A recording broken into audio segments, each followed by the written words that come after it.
21st of March 2023, Tuesday class.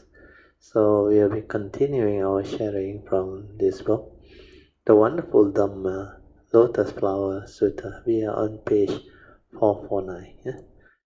南无本师释迦牟尼佛，南无本师释迦牟尼佛，南无本师释迦牟尼佛，南无观世音菩萨，南无观世音菩萨，南无观世音菩萨，南无阿弥陀佛，南无阿弥陀佛，南无阿弥陀佛。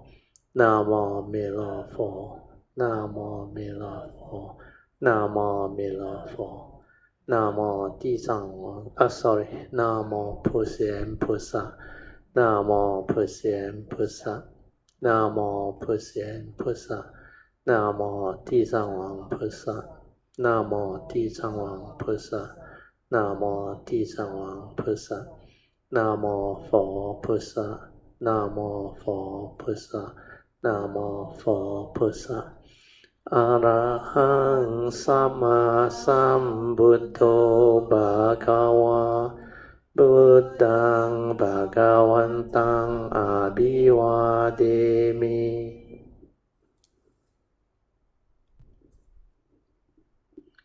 สุขโตภะคะวะตะธัมโมธัมมังนะมัสสามิสุปฏิปันโนภะคะวะโตสาวกสังโฆสังฆังนะมามิ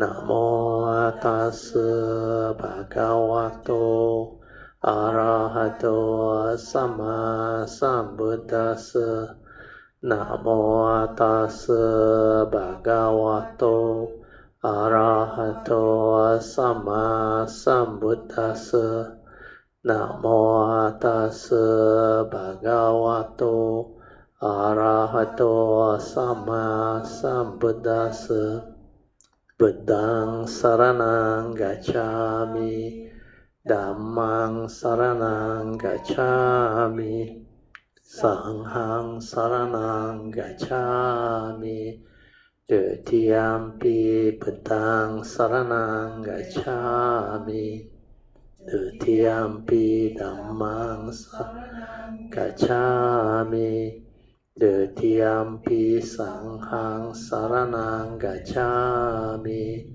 Tatiyampi Buddhang Saranang Gacchami Tatiyampi Dhammang Saranang Gacchami Tatiyampi sanghang saranang gacchami Panati pata veramani sikkhapadang samadhiyami Adinadana veramani sikkhapadang samadhiyami Kamesu miccācaraเวรมณีสิกขาปดังสมาธิยามิมุสาวาทาเวรมณีสิกขาปดังสมาธิยามิสุราเมรยามัจจาปมาทัฏฐานะ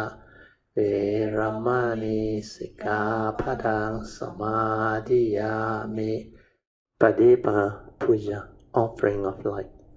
Ganna sarapatitena dipena tamadang sina tiloka dipang sambuddhang pujayami tamonodang ganda sambarayutena dupena hang sugang hina Pujaye pujaniyang tang Puja bhajana muttamang Vanna kanda guno petang Etang kusuma santatin Pujayami Munindasa Siri Pada Sarorohe Pujemi Budang Kasumena Nena Punnena Matena Chahotu Mokang Pupang Milayati Yata Idang Me Kayo Tata Yati Vinasa Bhavang Adivase Tuno Bante Paniyang Parikapitang Anukampang Upadaya Patigan Hatu Mutamang Adivase Tuno Bante Pale Parikapitang Anukampang Upadaya Patigan Hatu Mutamang Adivase Tuno Bante Bojanang Parikapitang Anukampang Upadaya Patigan Hatu Mutamang. Now we shall chant the Puja aspiration based on our understanding of the significance of all these Puja offerings. Significance of offering of light. May this offering of light to the Buddha brings forth the causes and conditions to illuminate our mind and help arise the needed clarity and understanding to dispel all darkness or ignorance therein. Significance of offering of water. May this offering of pure, clear, cool water lead us to the pure, clear Dhamma that cools and doses off the fires of all defilements within our mind. Significance of offering of incense. May our morality, virtue, and understanding shine forth far and wide, just like the fragrance of this incense which we are offering to the Blessed One, who is perfect in wisdom and virtue. Significance of offering of fruits. May this offering of fruits remind us of the Dana Parami of generosity and the fruit of all karma, so that we will diligently strive on with heedfulness to attain the path and fruition soon as possible. Significance of offering of flowers.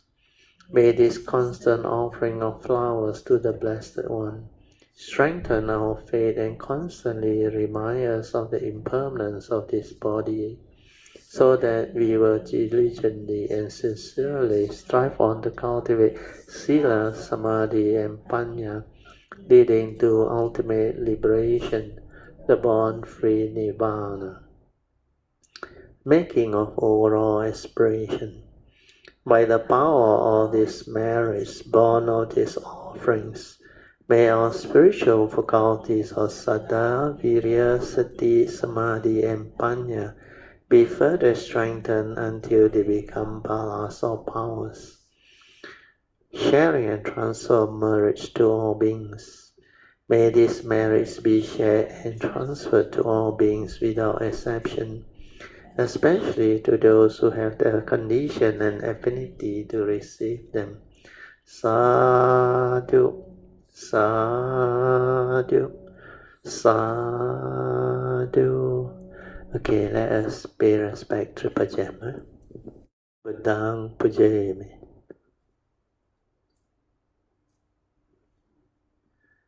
Dhammang Pujayami. Sanghang Pujayami. Okay, as usual, we are off the light, so that you all can have your half an hour of awareness-based meditation. So just remember the four supports that are vital for us to develop this awareness-based meditation. This is especially useful for beginners or new people who join the class and may not understand how to develop this awareness-based meditation. as the word denotes. We are here to develop this inner awareness that stabilizes it, so that this awareness-based meditation can actually take off. Without the stability of inner awareness or mindfulness within our mind, we cannot meditate, because the inner awareness nature is our true mind, our true nature, and that is the one that is without thought. That is the one that is tranquil, still, and there is clarity. And that is also our silent mind. When thought doesn't arise, it is just aware within, means completely still, aware, silent, no word, nothing. So this is the state of mind that we call our meditative mind, the true mind. So we're supposed to realize this. That's why awareness-based meditation is to stabilize this. So the four support basically help us to develop it. So the first support is like we have already gone through. Relax. Relaxation is key. You cannot relax, you cannot meditate. What do we relax in?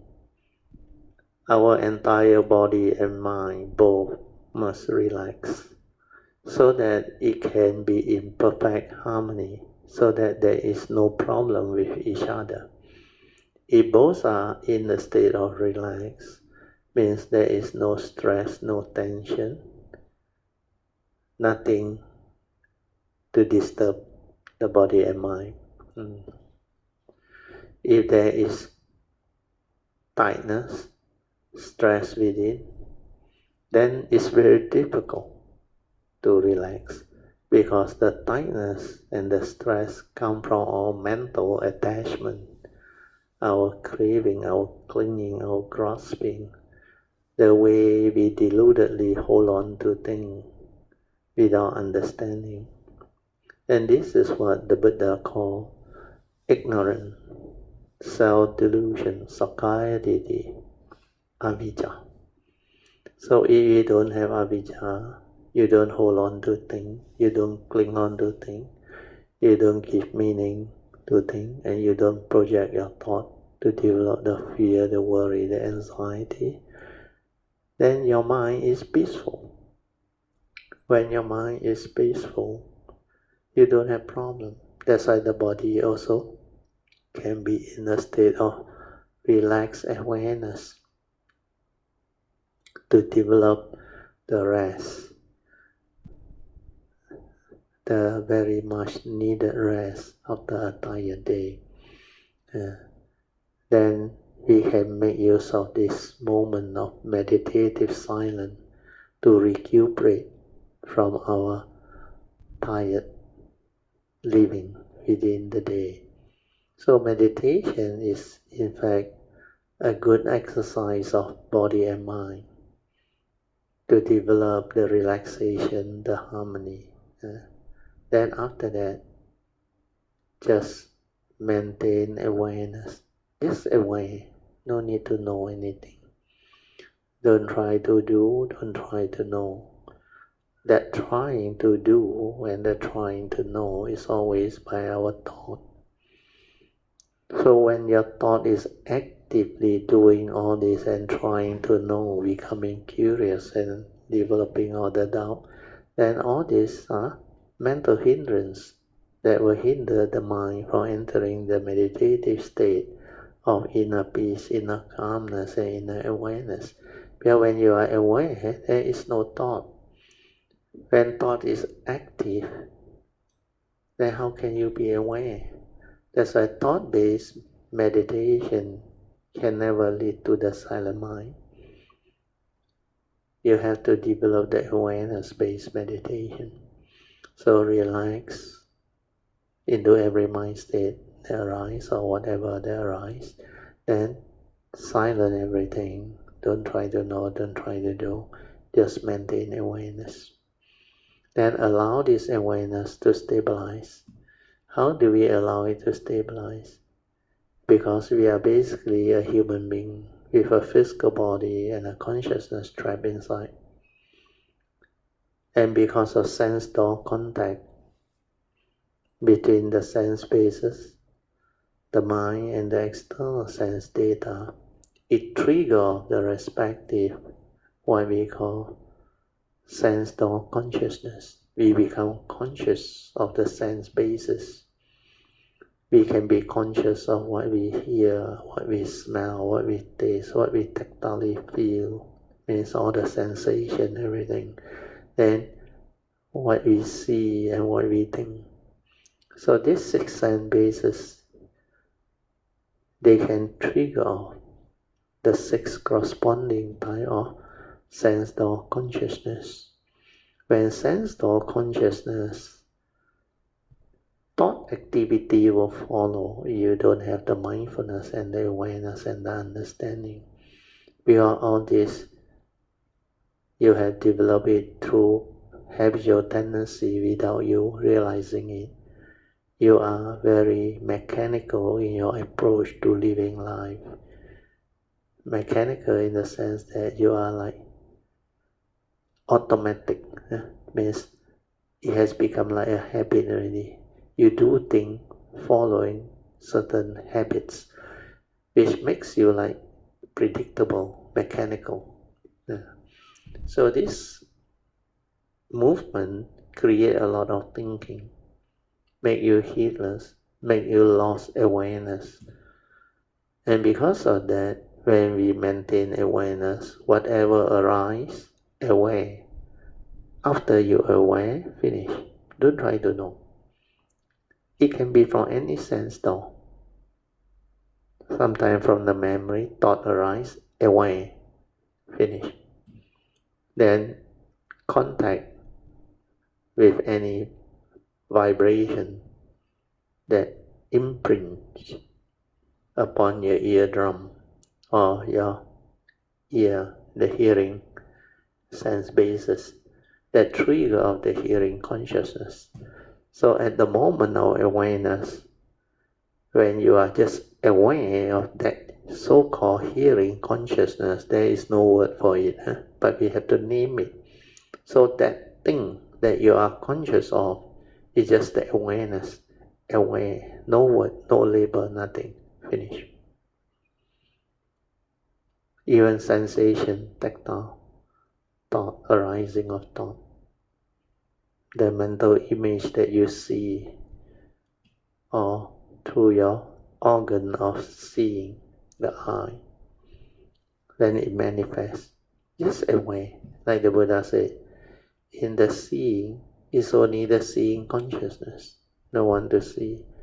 In the hearing is only the hearing consciousness, no one to hear. Similarly, in the sense, in the taste, in the tactile, and thought consciousness, there is no egoic mind behind. It's just the pure consciousness. So when you can be aware of this and just let it exist, then you don't think. You don't have to worry about what will happen because you are now meditating. So just tell yourself, you need this space, half an hour, to develop the silent mind, to be aware, so that the meditation can take off. And this is a very important exercise that you have to do. Be very patient, maintain awareness for as long as you can. Initially, it may take the individual quite a while before you can settle down.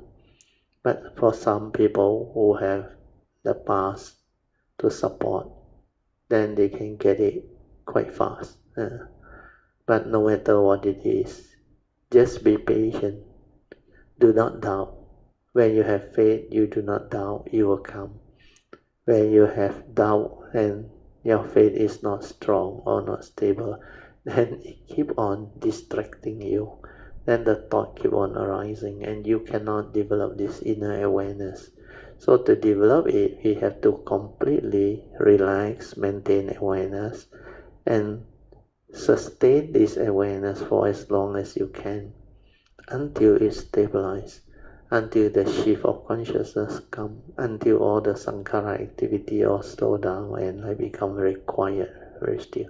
And then you will realize the silent mind, the meditative mind, your true mind. Initially it's just a glimpse, but you will know, because it's a sudden shift in consciousness. The consciousness become suddenly very quiet. Yeah. Like everything become very quiet, very still, like in the middle of the night. No more car vibration, no more howling sound, nothing. Everything become very still, very quiet. Yeah. That is the awareness nature, the essence of mind. That is just aware, nothing else. And this mind is the most important. You need to stabilize the understanding of what this mind is. Then only you can understand clearly who are you, what are you, and how you function as a living being. And you must be able to see it, to differentiate between the two minds. Then you will come to understand clearly. One mind is completely quiet, still, peaceful, tranquil. No stress, nothing. No activity, no movement, no word, no concept.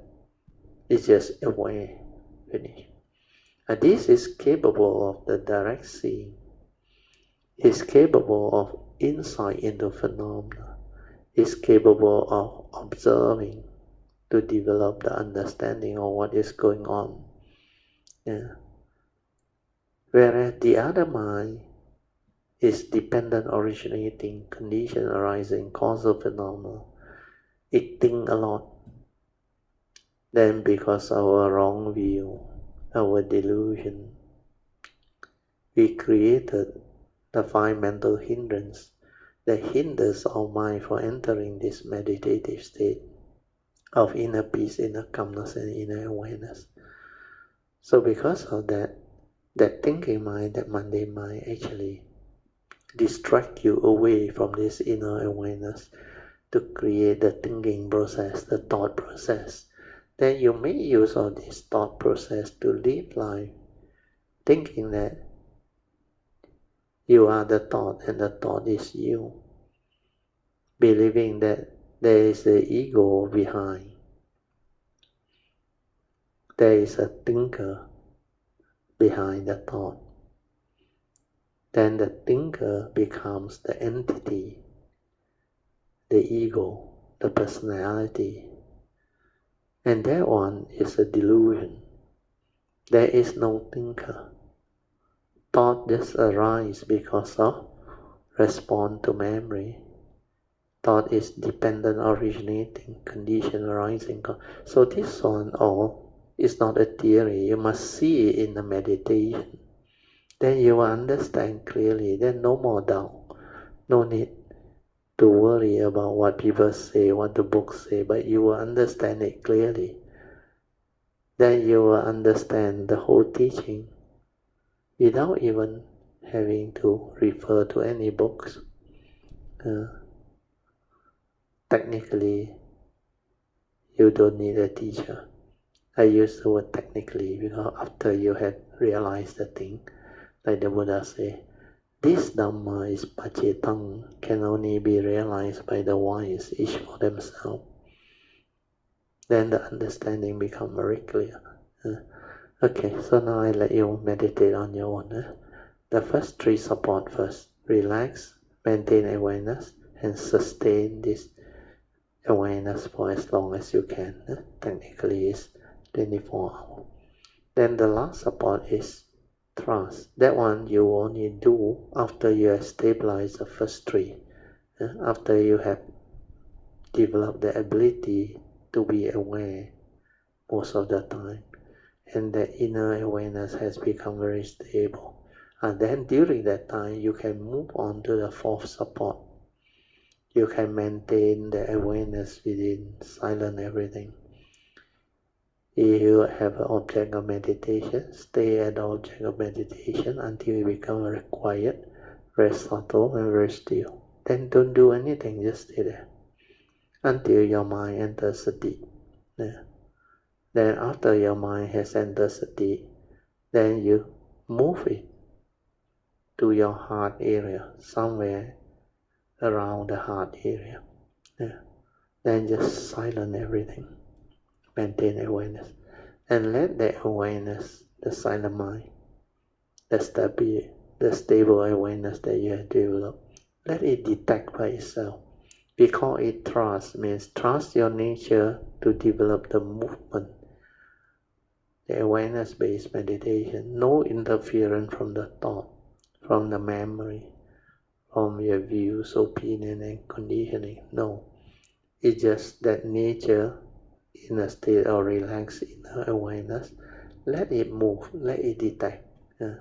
Then whatever heartbeat or vibration that you are able to detect, stay with it. Like the awareness and the mindfulness, be with it until it becomes very quiet and very still. Then let the mind enter sati. Then when mind enters sati, that one becomes very stable. Means most of the time you are in the state of sati or inner mindfulness and awareness. Then from there, whatever movement or activity, you will be aware. Then when you come out of it, it's the same. Any activity, whether physical or mental, the whole movement becomes very clear. Here it's like your mind, which has entered sati, is now in sati. Every moment of physical phenomena, you are in sati. And every moment of seeing, you are in sati. Every moment of hearing, you are in sati. Every moment of smell, taste, tactile, or even the arising of thought, it's like slow motion for you to see in sati. So the mind that has entered sati is very unique, it's very stable, very sensitive, and it can be aware of many things. And when you are able to develop that mind which is in sati, by nature will rejoice, because by then you would have understood what this mindfulness is, awareness is. Then with the stability of it, it will enable you to see a lot of things that you never see before. That you'll be aware of many things that you never aware before. Then from that moment onward, you can understand things very fast, very easily. Because you have the ability to be aware, to be sensitive, to observe, to see. Then with a little bit of here and there pointers or teaching, you can understand straight away and you can pick it up straight away. Sometimes you have cultivated before, there and then the mindfulness will show it to you and you will understand. You all can slowly, mindfully come out of the meditation. Invocation to the Devas. In this universe, in their entirety, let the deities and Devas come here. Let them hear the good teachings of the King of Sages, which gives heaven and release, Nibbana. This is the time to listen to the teaching. This is the time to listen to the teaching. This is the time to listen to the teaching. Samanta Chokavalesu Atra Gachantu Devata Saddhamang Muni Rajasa Sunantu Sakamokadang Dhamma Sapanan Kalo Ayang Badanta Dhamma Savanan Kalo Ayang Badanta Dhamma Savanan Kalo Ayang Badanta Namo Tassa Bhagavato Arahato Samma Sambuddhassa Namo Tassa Bhagavato Arahato Samma Sambuddhassa Namo Tassa Bhagavato Arahato Samma Sambuddhassa Iti Peso Bhagava Arahang Samma Sambuddho Vijja Charana Sampanno Sugato Lokavido Anuttaro Purisa Dhamma Sarati Satta Deva Manusanang Buddho Bhagavati Swakato Bhagavata Dhammo Sanditiko Liko Ehipaseko Opanayiko Pajatang Veditabo Vinohiti Supatipano Bhagavato Sāvaka-sangho Ujupatipano Bhagavato Sāvaka-sangho Nyāyapatipano Bhagavato Sāvaka-sangho Samicipatipano Bhagavato Sāvaka-sangho Yadidang Cattari Purisa Yogani Atta Purisa Pugala Esa Bhagavato Sāvaka-sangho Ahuneyo Pahuneyo Dakeneyo Anjali Karaneyo Anutarang Punyang Ketang Lokasati Sadhu Sadhu Sadhu. Okay, you all can be seated. Now we shall continue from where we stopped. We are at page 449 of this book, the wonderful Dhamma Lotus Sutra, volume 3, chapter 2, expedient devices. Now we are at the sutra part. The sutra said, I know that these living beings have never cultivated good roots. They are firmly attached to the 5 desires, and out of stupidity and love become afflicted. So basically, it springs forth from that evil roots of sakkayaditthi, or they call stupidity in the Mahayana tradition. They call greed, hatred, and delusion. So in Mandarin it's Tan, Chen, Ci. And because of delusion, the other 2 evil roots of greed and hatred also arise.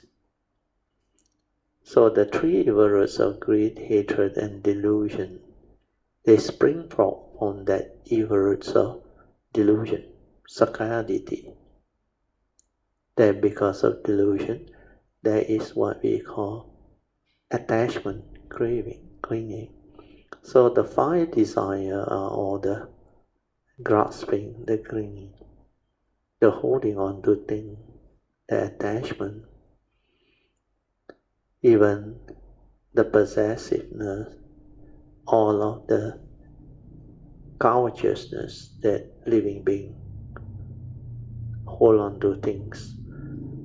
They are all part of the three evil roots of greed, hatred, and delusion. Even your emotional negativity and all those things. Then I read on. And the sutra says, because of all their desire, means their craving, their desire, they fall into the three evil paths. So the three evil paths are the evil path of greed, hatred, and delusion. Accordingly, dependent on which evil roots are dominant, you will fall into the evil path that is associated with them. So basically, they refer to the four woeful state. We call it the suffering state. Or out of the three rhymes, we have the desire rhyme or sensual rhyme. So sensual rhyme is called the Kamaloka, the rhyme of senses, Kama. This Kama is K-A-M-A, Kamaloka, the sensual rhyme. Then they also have the Kamaloka Dukkati, the suffering rhyme within the sensual rhyme. These are the four woeful states. Then you have the Kamaloka Sukhati. These are the sensual rhyme that has happiness, that has more joy, more happiness. They are not so bad as the four woeful rhyme. So the three evil red destiny, if you have a lot of anger, hatred, then you will be born in the demon rhyme. Because demon rhyme is symbolized by a lot of anger, emotional negativity, violent character. So these are beings that take birth down there. They are called the demons. And there are many type of beings down there. The yakas, the yakini, and many of the other aggressive demons. Then if you have a lot of greed, a lot of what they call selfishness, craving, then you will be born as hungry ghosts. They call it the beta rhyme. Then if you have a lot of delusion, through ignorance, sakkayaditi, deluded, then you have a mixture of greed, hatred, depending on the extent of your delusion. But your hatred may not be as strong as the hatred manifested by the demons. So these people will take birth as animals. They call it the animal rhymes. Then finally, when you have all the three, greed, hatred, and delusion, relatively strong, you will take birth in the hell rhyme. So demon rhyme is dominated by anger, hatred, violence, envy, jealousy, and all these things. Then you have the animal rhyme dominated by the evil roots of ignorance or sakkayaditi, self-delusion. They are deluded beings, but they are not so violent as far as hatred is concerned, as far as greediness is concerned. But those that have very strong greed, craving, desire, possessiveness, covetousness, they hold on to things, grasp on to things. They will be born as hungry ghosts, peta. Then when you have a combination of all the three, most of people have at least combination of two, very severe, very strong, and most of the time three, all the three words of greed, hatred, and delusion also very strong. Then you will be conditioned into the hell rhyme.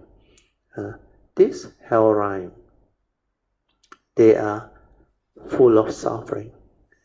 They are the most difficult rhyme to endure. So these four, we call it the woeful state. That's why later on the sutta say, because of their desire, they fall into these three evil paths first. The three evil paths of greed, hatred, and delusion. Then if you have all these three, most of the time you will be born into the four willful state. So the sutta continue. The three evil paths, they turn on the wheel of birth and death into the sixth destiny. Sixth destiny is the Mahayana way of summarizing the 31 plane of existence.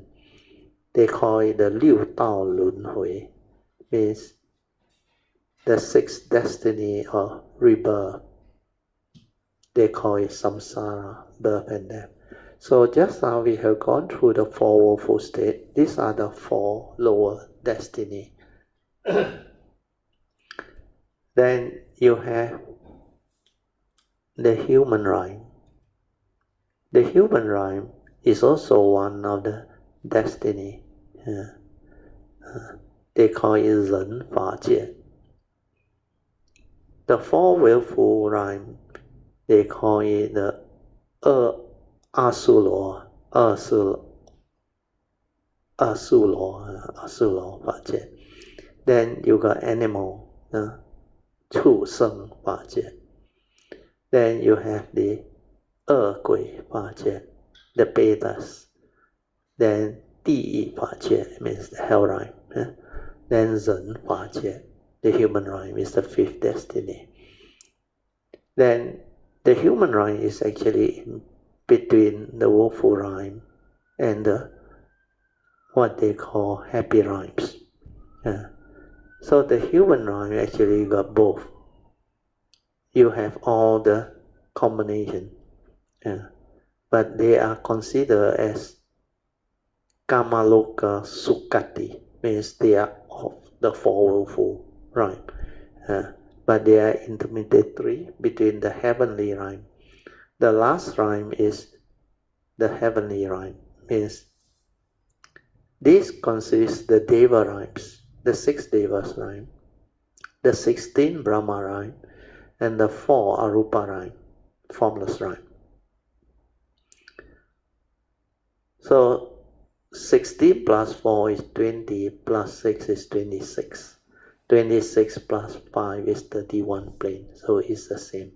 So this, they turn on the wheel of the sixth destiny, Liu Dao Lun Hui. This is the Mahayana definition of the sixth destiny of birth and death.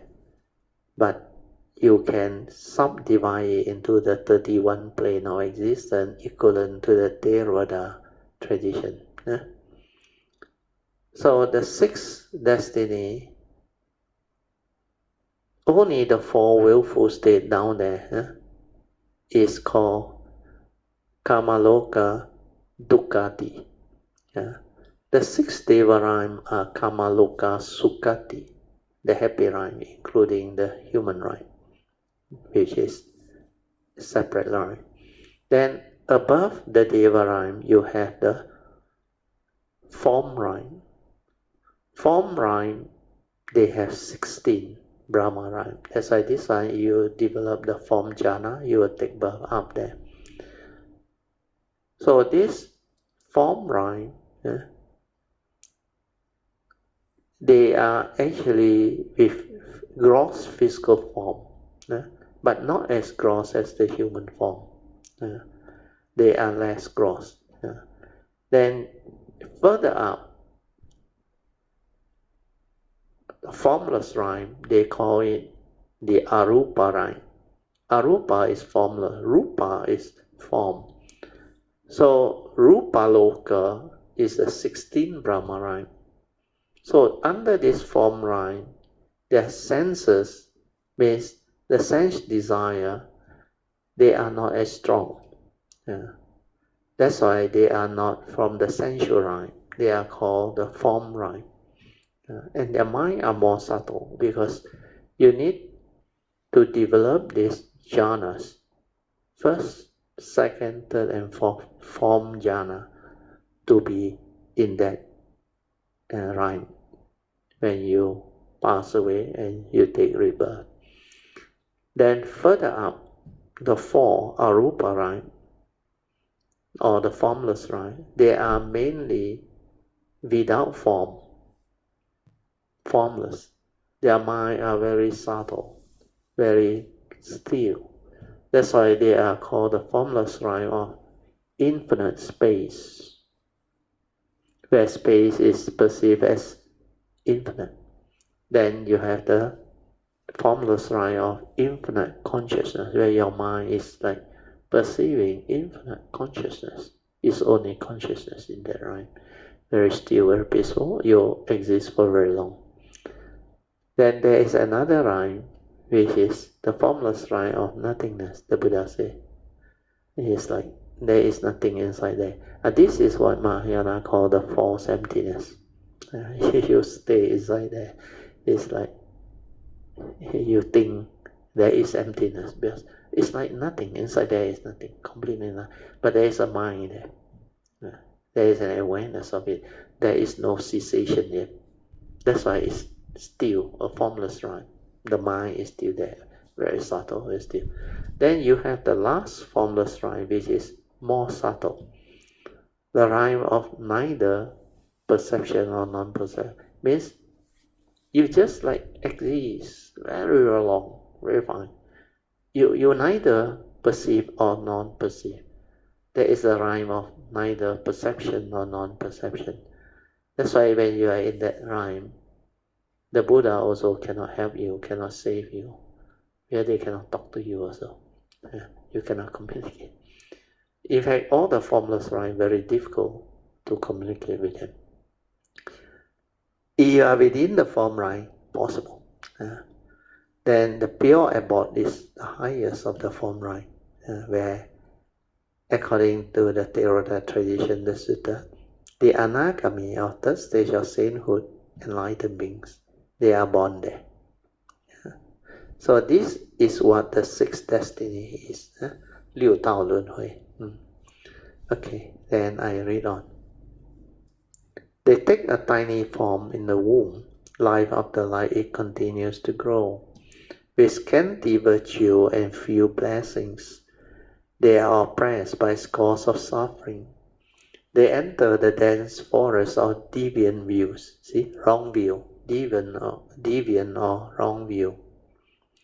So this deviant means you deviate from the truth, deviant views. That's why when you develop the wrong samadhi, it's also called the deviant samadhi.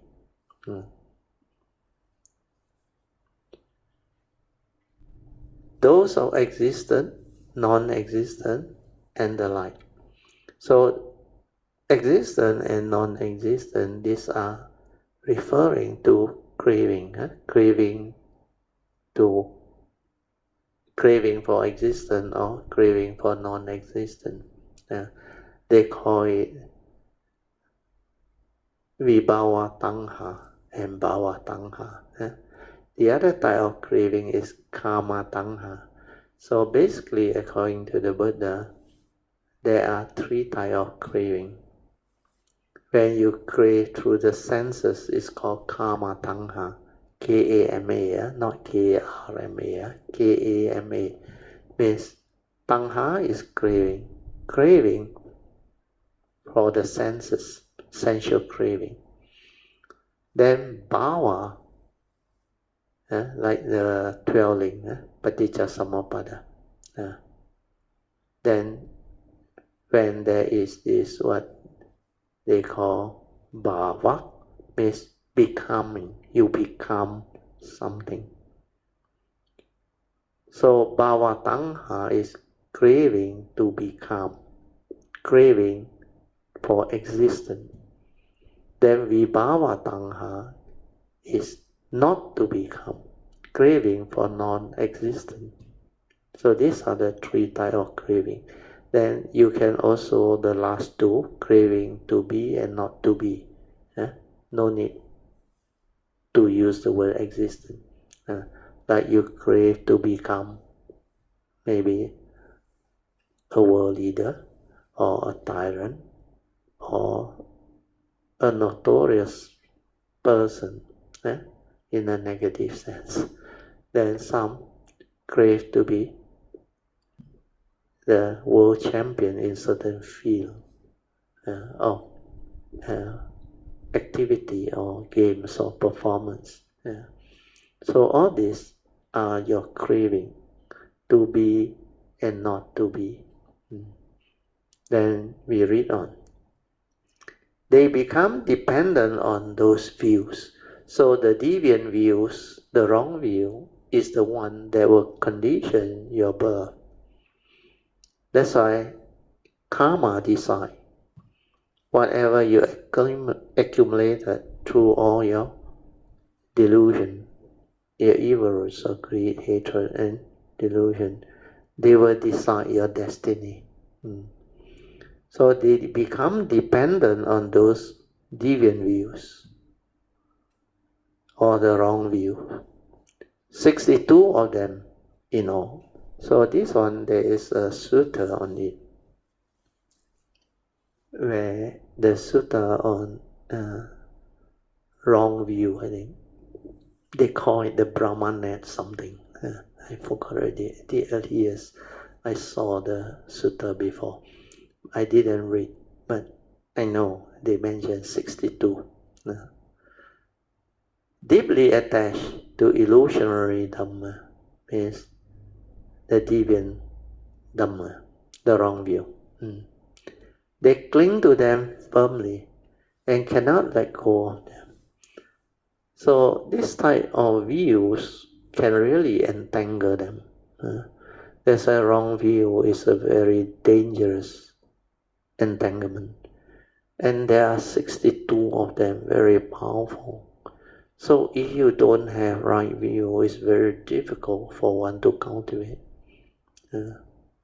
Like you believe in a personal being, a permanent soul, all this can entangle you. Then some also believe in many other things. So all this belief system, they can become very, very dangerous, because they can actually trap living beings. And you can really be drawn into it. Especially a lot of cults and all those things. They believe certain things that are very strange. So all this are the reason why the Dhamma, the truth, the real teachings are very difficult to come by, to come across, and to receive. And because of that, the sutta mentioned this. They become dependent on those wrong views, 62 of them in all, deeply attached to illusionary rhyme. See, they created those illusionary rhyme, make believe. Then they cling to them firmly, and they cannot let go. They will hold on to it tenaciously. Then arrogant. They brag of their loftiness. And these are the signs where all these deviant teachings, like cults and all those things, the various type of religious belief system, they can actually fall into all this category that were described in the sutta. Arrogant, they brag of their loftiness. Then they are flatterers. Their hearts are insincere. Throughout 10 billion aeons, see, not only 10 aeons, 10 billion aeons, they never hear what? The Buddha's name. Means they never heard the Dhamma before. Nor do they hear the proper Dhamma. Such people are difficult to save. That's why during the era when there is no Dhamma, dispensation, where the Buddha Dhamma is not in existence. We call it the sasana, sasana, Buddha sasana.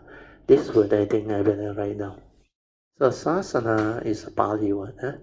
The equivalent Buddhist word is dispensation. So Buddha sasana means period where the teaching is around. That's why our Sakyamuni Buddha sasana is mentioned to last about 5,000 years after his parinibbana. Then because he agreed to actually allow the bhikkhuni order to be formed out of compassion, then based on his all-knowing Buddha's extraordinary understanding, he was able to predict that the sasana will be shortened by 500 years. That's why initially he was reluctant to admit the mother-in-law, not the mother-in-law, the stepmother who looked after him and raised him up. I forgot her name, something Pajapati or something, very long name. He made the request for the order to be established. The Buddha at first refused, rejected it, because he knew the sasana, 500 years is very important. But finally, because of circumstances, condition, then Ananda also came in and spoke to the Buddha. And out of compassion, he finally consented. Because later on, it seems the wise Yosuhara and many of the ladies who finally become bhikkhunis, they were able to receive the fruit of the enlightenment, the awakening. So because of that, Sakyamuni Buddha allowed the bhikkhuni order. But it was predicted too, the sasana will be shortened by 500 years. So 5,000 minus 500 is about 10%, 4,500 years. Now we are slightly beyond the middle. We have recorded 2,600 over years already. Even if 5,000 years is supposed to be 2005, so now it's 2006. Maybe another 1,900 years. The sasana will be no more. So once the sasana is no more, sometimes for many aeons, you will have a period where there is no sasana. That's why my Bodhisattva vows that I teach you all, the aspiration, the special aspiration on right view that you must vow to have life after life when you arise, when you choose to come or you have to come through karmic process. You vow to have all this right view and understanding. After you plant the seed of Bodhi to take the Bodhisattva away, then you must make this aspire, so that the essential Dhamma, the vital understanding of the teaching, can be with you life after life whenever you arise. It was because I knew this, that's why I incorporated this along the path of my cultivation. Then later on, it was so important, so useful. It brings forth the causes and conditions for my nature to move differently. That's why, because of that, that is the very likely reason why Maitreya approached my nature and request for this teaching to be shared. Of course, the true Dhamma, many can teach, can share, but this understanding of the Bodhisattva way, making use of this special adhittana or affirmation to have this type of understanding, right view, life after life whenever you arise, will make a big difference to one's cultivation. It will speed up your cultivation. The reason why my nature knew this is because I realized whenever there is sasana, no problem. The parami is there, you all will take birth as human. Then because of your faith in the triple gem. So when you have affinity with the triple gem, the Buddha, Dhamma, and the Sangha, so when there is the sasana, condition will arise. That's why many of you are born during the sasana. Then because of your affinity with certain great beings and all things, then when they arise, you can connect. Yeah. And all these are possible is because of the availability of the teachings. Then my nature realized when the sasana is no more, most cultivators of the way, even those who took the bodhisattva vow or the bodhisattva way, when you are not firmly established on the bodhisattva way, you also get lost. You also get lost during the non-sasana. Then it takes them a long time before they encounter the next window or opening. That's why I keep on emphasizing to you all, do not miss this golden window of opportunity for you to have this teaching, this understanding.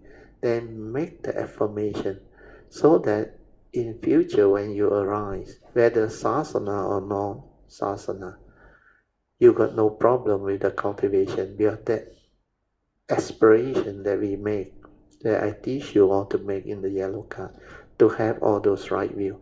And all those right view are very amazing. Because like this life, my nature come. The understanding is there already, you know. I don't need teacher to teach me. And all this, they will come back to me. Then I cannot get entangled with other type of teaching and wrong view and whatever. Then it will naturally guide my nature. Then my form and mind will know what to do. Then the other thing is also because that nature already have that perfection, the understanding.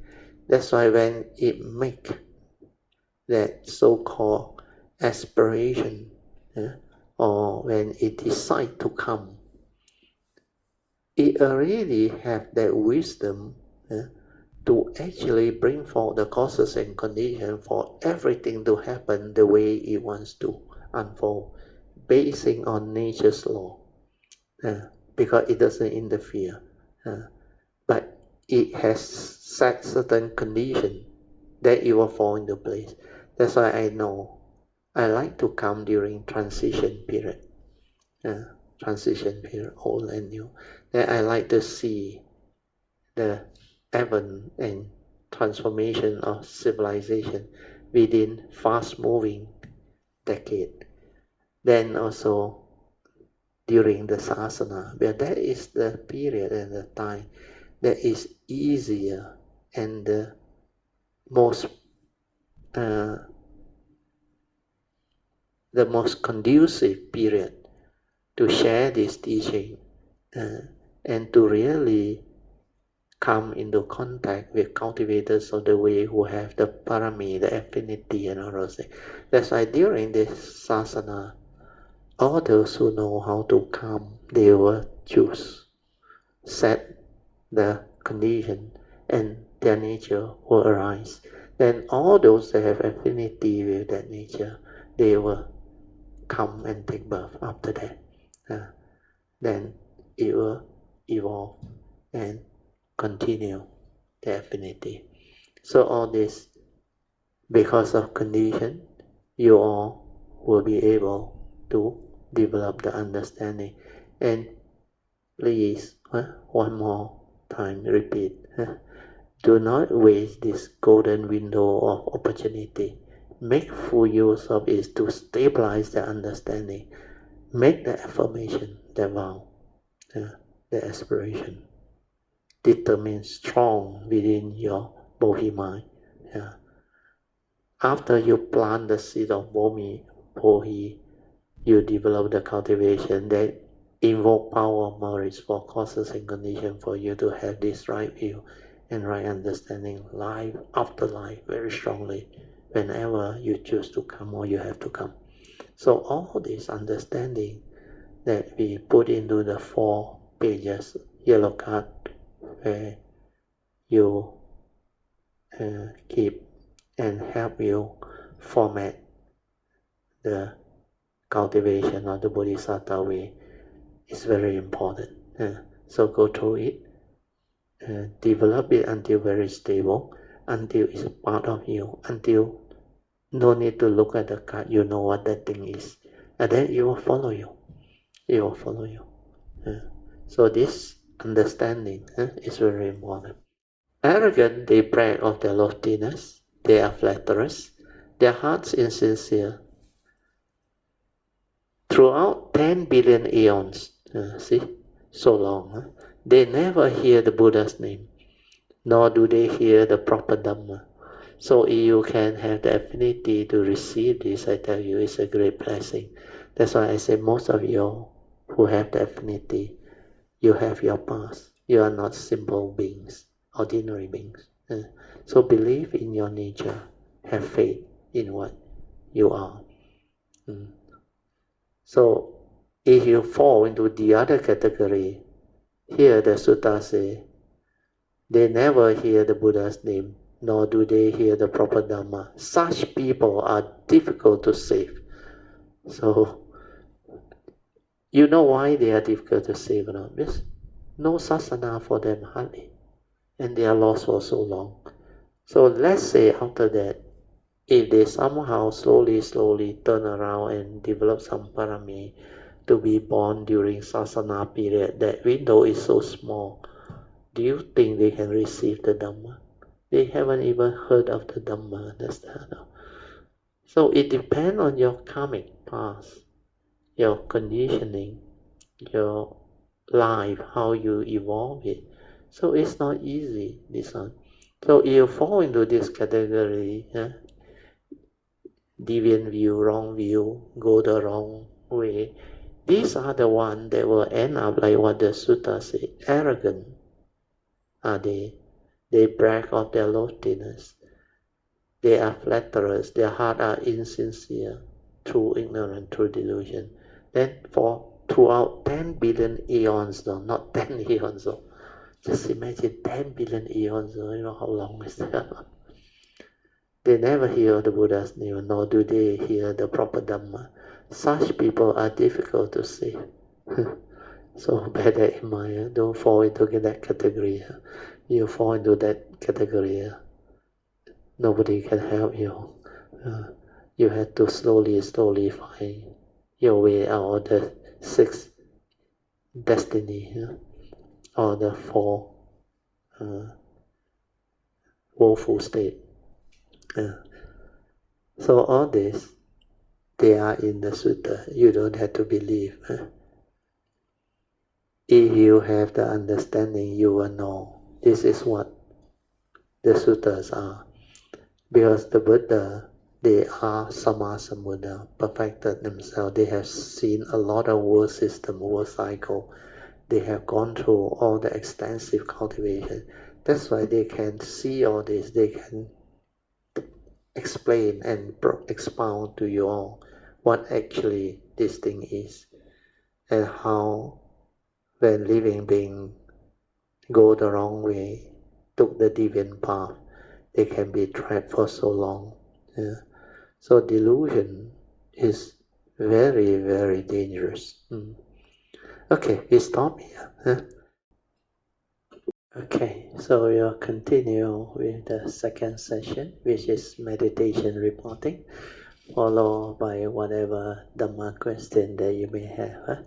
Dhamma question regarding the meditation, or the teachings of the Buddha, and also how they apply them. Then you can also share Dhamma in daily life based on your cultivation and all things. The last session, I think, was shared by PG and Poche. Then I remember Alicia. Alicia today she's back. She was rushing through a certain thing. Early on she was in Singapore. I think their products sell very well. So there was a urgent order that she said she got to finish off until I think they did it since yesterday. I was told by Elsie. So now she's back. Alicia, you want to come in? Good evening, Brother, Mrs. Yeah. Stew, and all Kalamita. It was a very good experience for me to go through. Yeah, Sadhu. Yeah. That's right.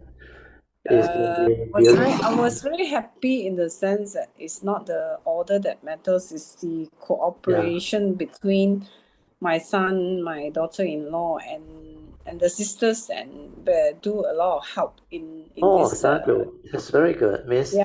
So harmony, yeah.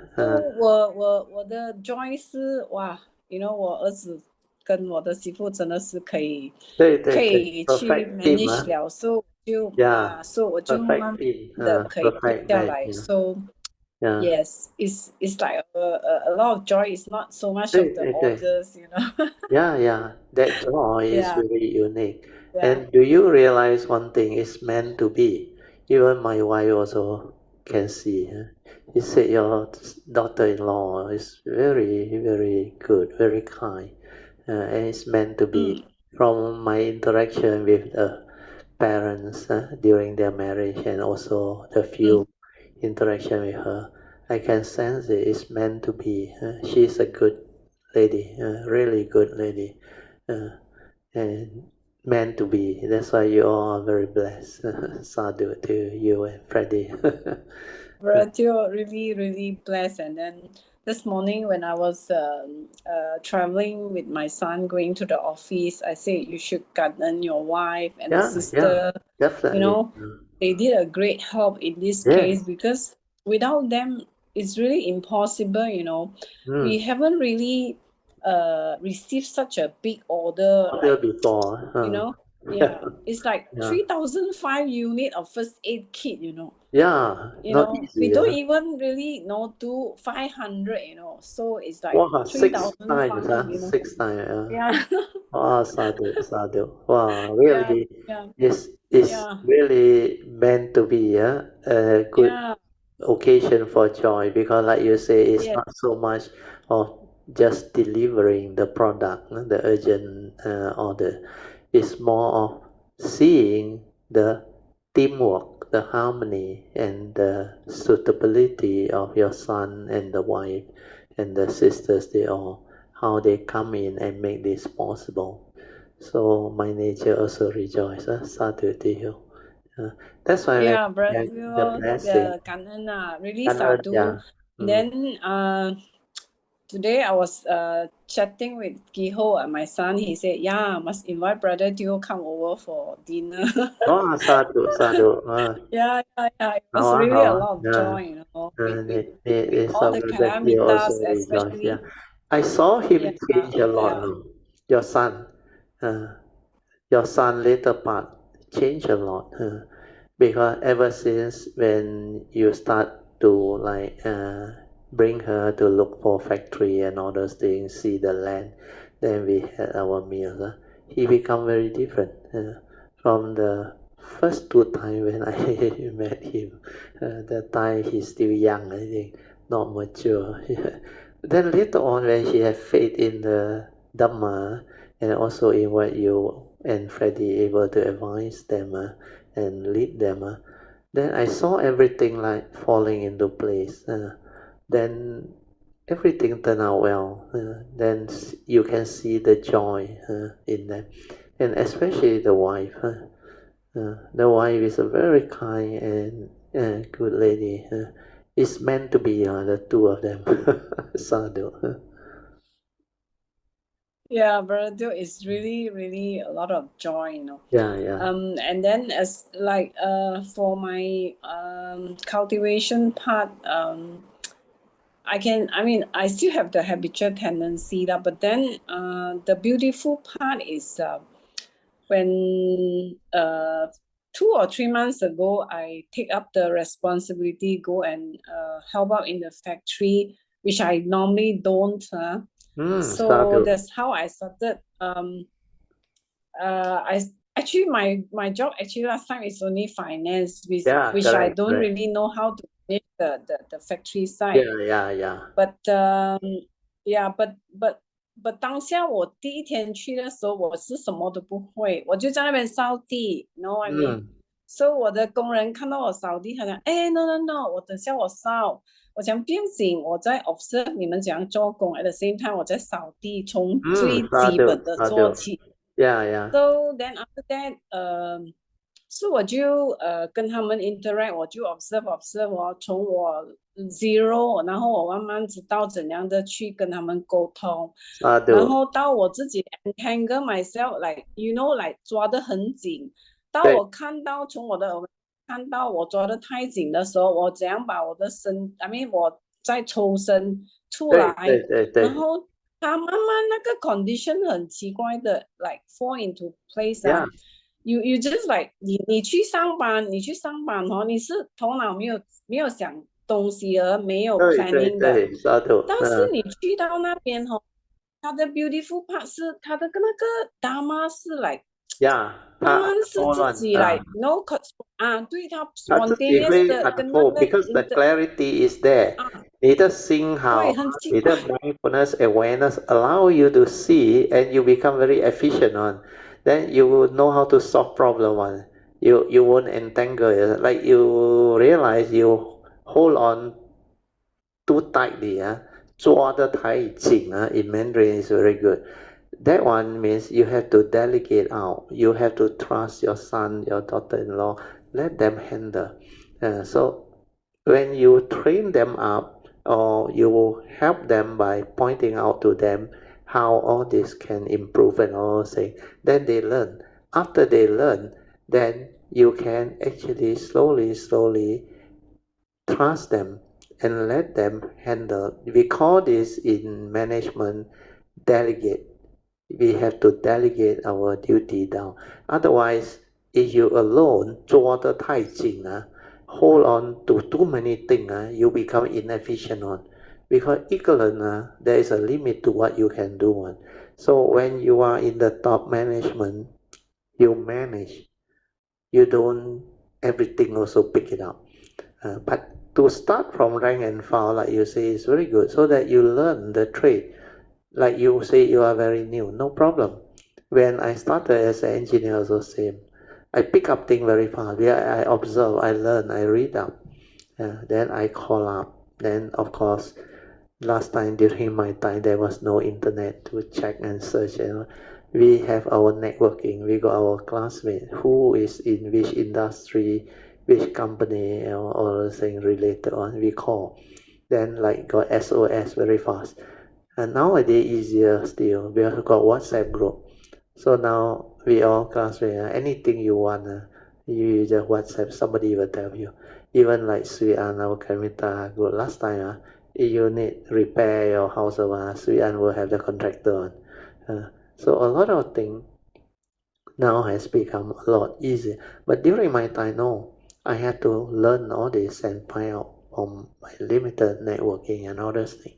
And that time, I used a lot of yellow pages, the telecom, they call it the yellow pages, very thick book. Oh, that one very good. We have no internet, nothing. You cannot Google, you cannot search.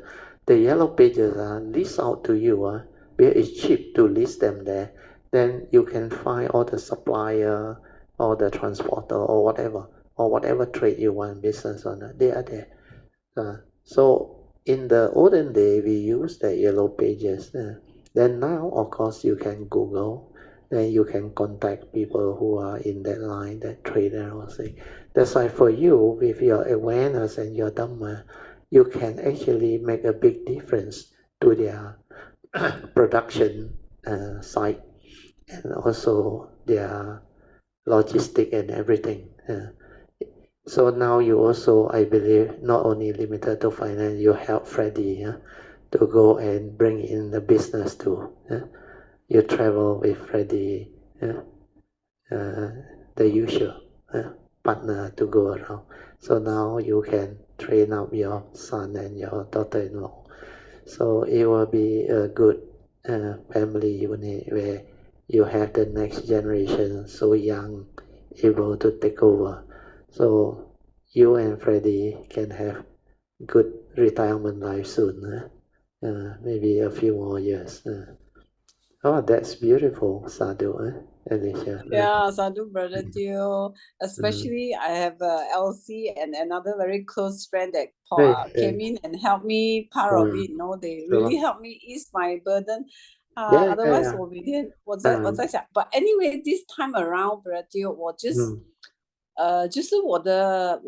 就是我去上班，我跟我的同事啊，我的那些，就是他很奇怪，我就是好像当下我起初去跟他们接触，我觉得他们，因为当下我是觉得他们他们很像有一点点 against 我这样，这个是我的 view。但后来呢，我就 surrender， 我全部不要，我就等那个 Dharma 自己 manifest 哦。现在他 suddenly 他那个 condition change 到他跟我讲话很客气，而且又很it's so different. That is the beauty of the Dhamma. That's why the word Wu Wei, you don't do anything. It will unfold by itself, and they will see that you are different, and your approach is different, and you have the kindness, the goodness, the sincerity, and the skill to actually help improve the whole thing. Then they will, through those understanding, they feel it, then they have gratitude towards you, and they learn from you. They like to talk to you. Like a lot of my colleagues last time also say, they like to learn from me, especially the junior one. And they love to talk to me because they learn so much. And everything that I share, not only help them understand and smoothen their burden and responsibility and their work, they also develop a lot of experience which are very useful for their career path, progress, and all those things. That's why when you have the Dhamma, the way you work, the way you resolve issue and think amicably and efficiently and with wisdom and understanding, you will have a lot of people who know how to appreciate what you have done. That's why wherever I go, that company benefit a lot. The entity benefit a lot. And they all like me. So this is what Dhamma is all about. The beauty of how the Dhamma unfolding, like the way you express it, when you just let it be, means Wu Wei, means allow the Dhamma to unfold, to flow without negativity. Then all this become possible. Then we learn things very fast. We become very efficient. We understand things also very fast. No need much words. Then when we read up, we also pick up things very fast. So I realized the meditative awareness and the Dhamma actually help improve a lot of things, even relationship, everything. They can actually be developed for the better. So if you have the Dhamma, you will realize one thing. There is harmony in your family life, in your relationship with your loved ones. Then later on it will extend to whoever you have relationship with. Then slowly, even to your neighbors and all those things. You can see all this unfolding. Then your classmates and all those things, like what you experience, they see you change and they know you have transformed and become so different. Especially your case after that 16 years of what they call 忧郁症. English is called depression. Depression. Yeah. Sometimes the word just cannot come in. Yeah. The English word depression. The word depressed. That word is not so not a so nice English word. It point towards depressive state of mind. Then they just use the word depression. But of course, it's better than mental problem, mental sickness, those things. So all this is what Dhamma is. When you know how to stabilize the understanding, apply it into your daily life, into your relationship, then the Dhamma become a living Dhamma. The living Dhamma is very important. Means this Dhamma is not a theory, not a knowledge that you have accumulated, but it can be put to use in real life. So the living Dhamma is where the world needs. So this type of possibility actually can give faith to a lot of Kalyamittas. In fact, a lot of Kalyamittas, they themselves can see their own improvement, their own transformation. Everyone is different, the varying degree of all this happening. But my nature rejoices because most of the Kalyamittas, they benefited, and a few of them have progressed very far and very, very well. That's why my nature rejoices. Especially those who have the faith and serious, diligent, they will progress. Sadhu, Alicia. Very good. Continue. Sadhu Bharatiyo, 还有就是这个 awareness 非常好。为什么with the Dharma， 好像你去跟别人谈生意也好哦，你不会很刻意的去想要怎么样的去跟对方交流，但是他是跟着那个 flow 哦，对，该讲什么他就会 manifest 出来。Was so wonderful, Sadhu. I was so amazed So with that thing. amazed, Then yeah. when yeah. That's why the true Dhamma, when it's stabilized, is like that one. You don't have to plan anything. At that moment, you will know how to manifest. That's why a lot of people saw I have this strong quality in me. Yeah. Off the cuff, I can just interact and speak to people. Then I can just deliver the message, and they will be very happy and very impressed. So I have seen that happening in real life during my career phase. I'm very good at all those things.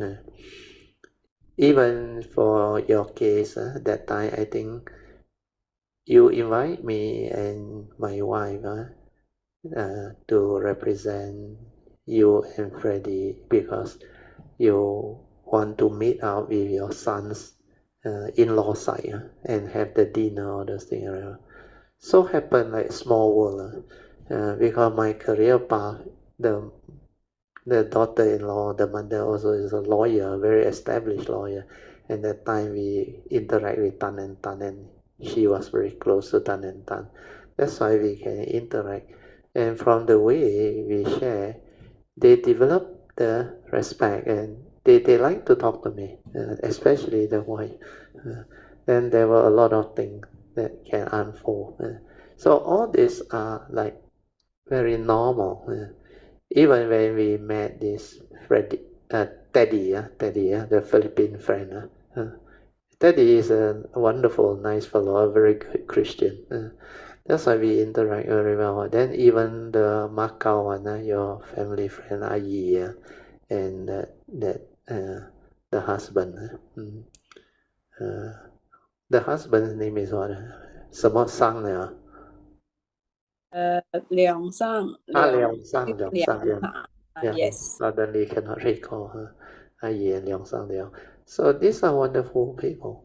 So we can even advise them, help them to establish good relationship and all those things.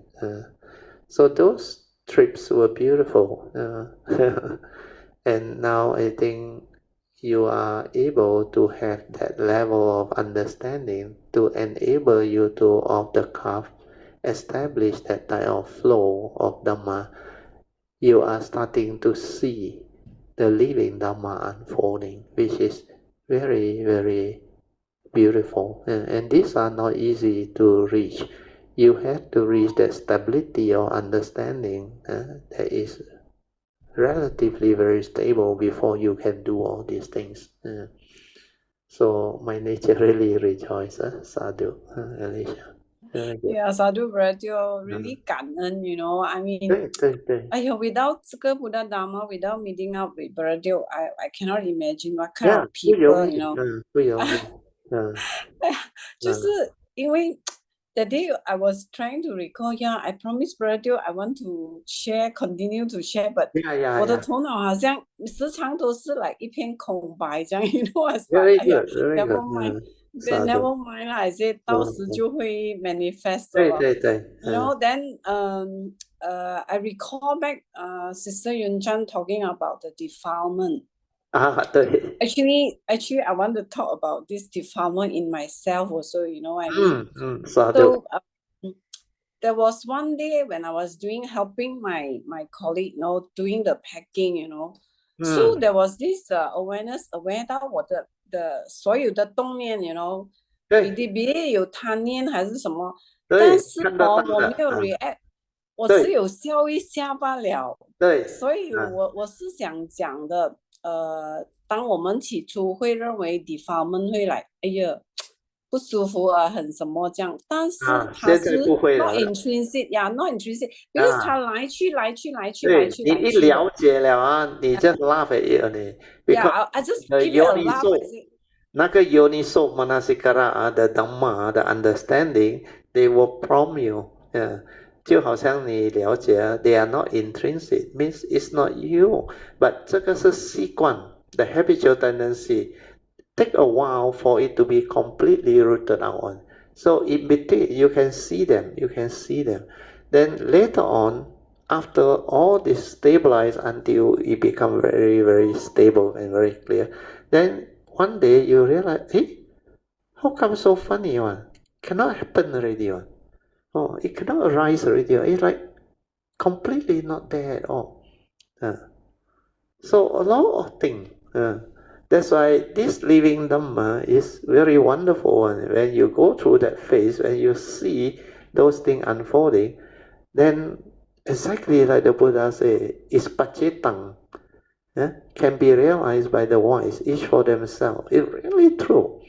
Then like in the fourth foundation of mindfulness, it also stated inside there. He said like the Dhamma Nupassana, the fourth foundation. Initially is the 5 mental hindrance, mindfulness of the 5 mental hindrance. So this is what the defilement is all about. The mental hindrance are defilements. So when you see this mental hindrance like sensual desire, ill will, or even sloth and torpor, restlessness, worry, doubt, and other things, fear. So all this, when they manifest, even anger, hatred, envy, jealousy, or whatever, when they manifest, they are actually sensual desire. So when you are mindful, you aware, you develop the understanding. Then through the understanding of the essential Dhamma, you know they are evil, root of all evil, and they will condition evil activity and karmic consequences. So because of the awareness and the understanding, you have the ability to arise the 4 right effort to abandon them. Then later on, prevent them from arising. Prevent them from arising is the second right effort. That one will surface first.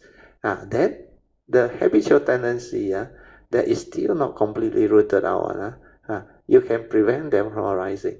Then, like what is stated in that sutta, the 4th foundation of mindfulness of the 5 mental hindrances. Initially, your mindfulness will enable you to come to know how the unarisen defilement or mental hindrance comes to be. But initially, like you know, they are not intrinsic. Like before you get angry, there was no anger. Before that fear trigger off, there was no fear there. Then how did it arise? So when you are mindful, aware, you can recollect, through one of your senses.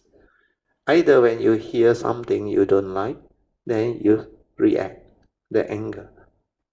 Or through memory, you develop the fear, the phobia and all those things. So all this you can trace. So you come to know how the unarisen one come to be. Then by being silent, no need to do anything, be with it. Then you will come to know how the arisen mental hindrance cease to be. Yeah. Then the last one is the most powerful one. The Buddha says, if you continue to be mindful, then you develop the fourth way to trace the origination factor which you have done, then retrospectively reverse it. That retrospectively reverse it is where the answer is. You must resolve that wrong view. Why did you stir? How did it become a habit? How come you every time develop that movement? So like I teach you all, the shortcut method means my nature actually came out with the understanding. That's why I share with you all. People are just the way they are. The world is the world. Then I connect it to the Buddha's word. Whatever arises, there are causes and conditions behind. And these causes and conditions behind, the Buddha has already taught that it is mainly karma. We are born our karma, heir to our karma, conditions brought about. And we are what we are because of our karma. So once we have all this understanding, means whatever that arises, like the Buddha said, there are causes and conditions behind. Means condition like that, things will be like that. It cannot be otherwise. Don't go and reason. Don't go and like analyze and argue. Forget about it. Not even to justify. The truth is, condition like that, things will be like that. So people are just the way they are. Selfish people do selfish things. Deluded people do deluded things. Angry people do angry things. Violent people do. They are just the way they are. And the world is just the way they are. Condition like that thing. Once you have this, then like my teacher Ajahn told me, only mighty nature rolling by, which is true. Means everything follow nature's law. The 5 panchaniyamas, they decide. Like that day I share with you, the Wu Wei one. The ultimate entity that decides is the Tao, not your individual understanding or truth. Your truth, his truth, they are individual truth. The real truth is nature's truth, which is the Tao, the movement. Once you have Wu Wei, you can echo and flow, means you follow the Tao. You don't follow anything, you echo and flow. Then everything unfolds. When that one stabilized, the understanding stabilized, then one day you realize cannot move already, cannot come out already, rooted out already. That's why in the sutta is mentioned, finally you will come to know how in the future that this mental hindrance cannot arise anymore. Cannot arise anymore. Initially it arises, you prevent it from arising. Then after that you realize, once rooted out, it cannot come out already. No more inside there. Your heart there, you can know. And you will just laugh, smile. Like you say, it's non-intrinsic, that stability, that understanding. And people are just the way. Then the acceptance, you keep on developing the yoniso manasikara. Then you will come to have that clear understanding. No need to do anything actually. Think also like that, don't think also like that. Everything is just dependent originating, condition arising, cause of now. Because this is a condition world. He know you, he know me. No mark of anything. Not what people think. Now that understanding completely liberate that form and mind, that being. And it just echo and flow. We're not so real. Why do you take things so seriously? Why do you hold on to things so seriously? Just do your duty. The form and mind has its karmic duty. That's it.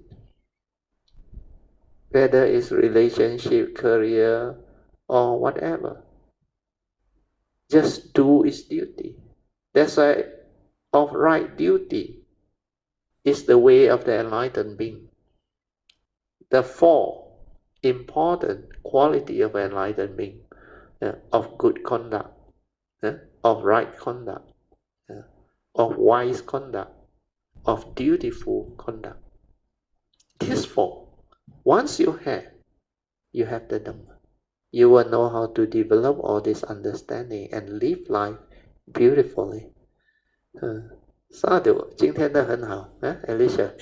萨杜不然就还有我是想讲，那个 awareness meditation really helped me a lot， 因为我做到很累的时候我就去躺下去 lie down meditate then by half an hour 我出来虽然它的 sense 就是很慢慢的回来，但是当我一起来之后哇，我好像又一个很有精神的了。对 fully recuperated, like you fully recuperated. Just like 你讲的真的是 like 帮你恢复你的精力，恢复你的精神 everything. Fully recuperated, like you have rested very long. Because of that clarity, there is no Sankara movement that distract you and create stress. Everything is very quiet, very still, very tranquil. The clarity of that silent mind, the true mind, that is the beauty of it. That's why when you reach that stability and have the ability to rest and silence your mind whenever you need to, then that time, whatever you do, you travel or what, no problem. Even no matter how tired, you can just endure and do it. That's why at that time, I remember, I was in the peak of my working life or career, but I'm not tired, and I meditate throughout the day. And everything becomes so clear. I become so efficient. I clear a lot of things. Then I reached the pinnacle of my career. Then later on, I retire. Then I reach the pinnacle of my life because I do what I like to do in life. I do the sharing and all those things. Then as I share, another phase of understanding arises. Because that is the Bodhisattva vows movement. Those that have affinity are. So when I came out to do that work after 2004, that one is called the Pativeda, the third phase of Dhamma. So all those are very beautiful. Then in between, of course, I retired early in 1989. I received the connection, the understanding. Then 2001, when my daughter graduated, I decided to retire officially from my engineering career.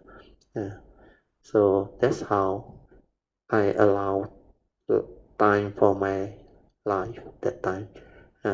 So that time I was just 46 plus, I remember. So I have now 69, 22, 23, coming to 23 years already of good life. During those years I travel a lot and I share a lot of Dhamma, and I also at the same time spend more time with my family. Initially it was more with my wife, brothers, sisters, and all those things. Then later on, Sui came back. Sui came back more often, especially 2001 something, 2016 on where he joined us for the spiritual trip, all those things. Then that time we spent more time together. And my son, because staying with me all the time, was with me. So all this, they unfold beautifully. So even since 2016, the last 7 years was beautiful with Sui around and all those things. And also with all the Kayamitas. And I saw a lot of things happening. I have a lot of people, not only my brother, sister, but a lot of people. So this is what the beauty of the Dhamma is, the unfolding of that ability to do that work. Like I said, you were not tired on it at that time, but like it or not, as you age, don't try to be a hero. I realize when you hit near to 70, the physical different again. But 60 to 70 is still okay actually.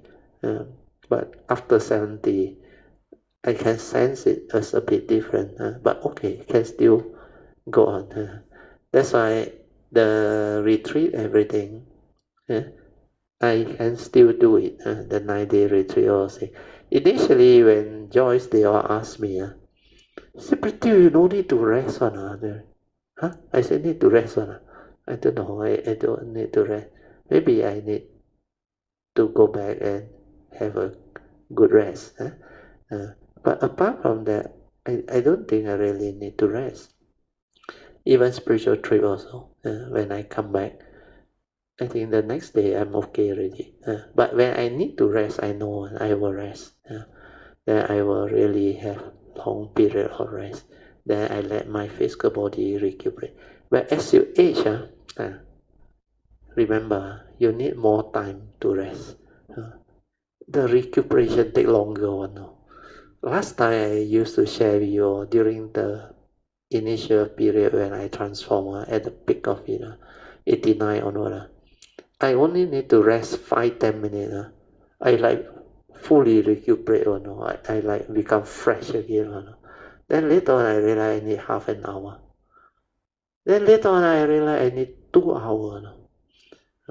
Then later on, when I need to recover from a flu, I need 8 hours. Then later on I need overnight sleep. Rest until the next day.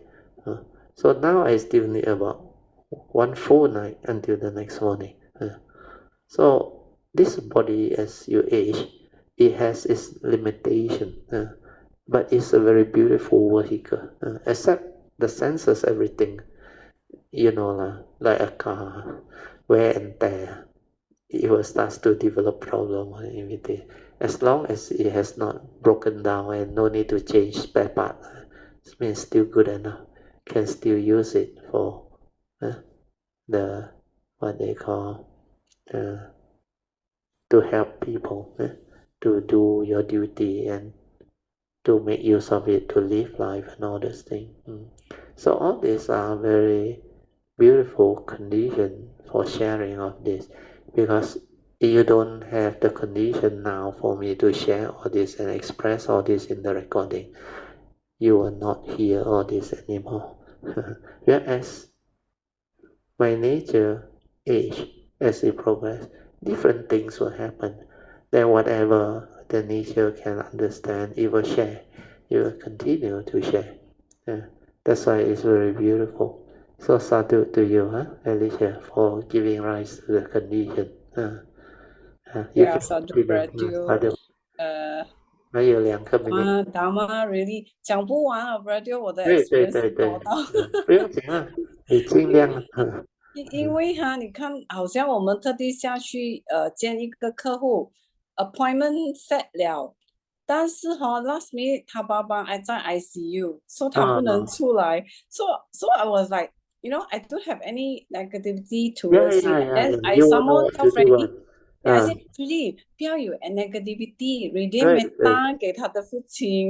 对 priority is the 父亲嘛 ICU。Yeah, that's why I say after that, I reflect back, 怎么我刚才会这样子跟他讲？我就没有说。你有了那个 Dhamma, you will know what to do one. 他自己会 like prompt you one, and the Yoniso Manasikara, the understanding, it has the wisdom to help you develop the understanding, and it will unfold beautifully because the heart is sincere, and the sincerity will bring forth the causes and conditions. Then sometimes it turns out to be a blessing in disguise, where you help them to go through it and manage it very well. And a lot of things happen for a reason, meant to be, will be. So all this can unfold beautifully. That's why the living Dhamma, you cannot find it apart from life. It's always in life.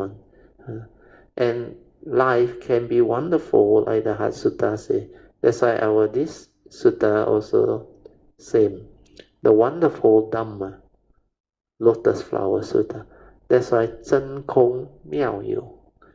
And the Dhamma is really wonderful. 讲不完的, like Hsuan also say, that word wonderful, you cannot finish discussing it or sharing it.